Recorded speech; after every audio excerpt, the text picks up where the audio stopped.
5 good reasons not to visit North Korea.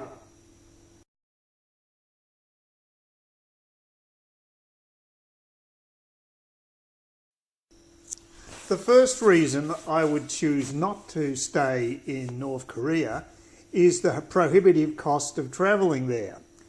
I looked up an online tour site that caters to Australian tourists, and for 13 nights or days over there, it's going to set you back over $7,000. Now, for me, that is a very large budget. It might be okay for people who are used to, say, doing cruises and what have you, but I'm used to doing a bit of the budget travelling throughout Southeast Asia, and it just doesn't cut it for me. Add to the fact that, of course, you don't have free movement. When you go to a controlled society such as North Korea, you basically have to stay at one of the designated 5-star hotels in the capital city, and at night they lock you in there. Personally, that's not what I'm looking for in a holiday. I'm fascinated by the quirky nature of North Korea, but not fascinated enough to dig that deep in my pockets to actually travel there. So as far as I'm concerned, that's a big reason not to bother going. The second reason I'd give North Korea the flick when it comes to choosing destinations to travel to is confinement. Basically, I don't like having other people telling me what I need to see when I'm over at a place like that. You can apparently set up your own itineraries to some extent, but it's always under the guidance of the state, so they will let you see what they want you to see. And that's a bit of a downer as far as I'm concerned. I'd like to get down and dirty and see what's actually happening at street level and see what average people are thinking. Not much opportunity for that over in North Korea, so that's a big negative too. Black mark number 3. Crappy food. I've been to Thailand and Vietnam many times, and the food is to die for. It is cheap, it is plentiful, and it's delicious. Now, I've watched a few YouTube videos on North Korea, and that doesn't seem to be the consensus amongst the tourists that have actually been there. I'm not saying all their food is garbage, but it just isn't up to scratch when it compared to a couple of those meccas down in Southeast Asia. So on that count, I'm afraid I'm not going to bother getting a plane to North Korea just to eat.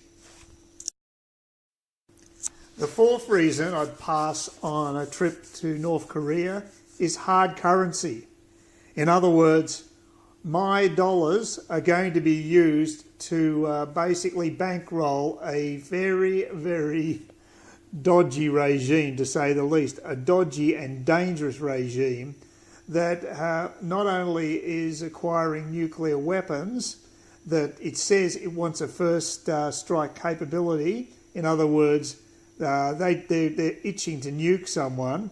Not only will my money be used for that, but it's also used to oppress their own people in the work camps, which are just abysmal. I've just read an audio book about it, and they not only punish the perpetrators who have done something against the state, they also punish other family members 2 generations. So it could be father, son, daughter, and even granddaughter or grandson. Unbelievable.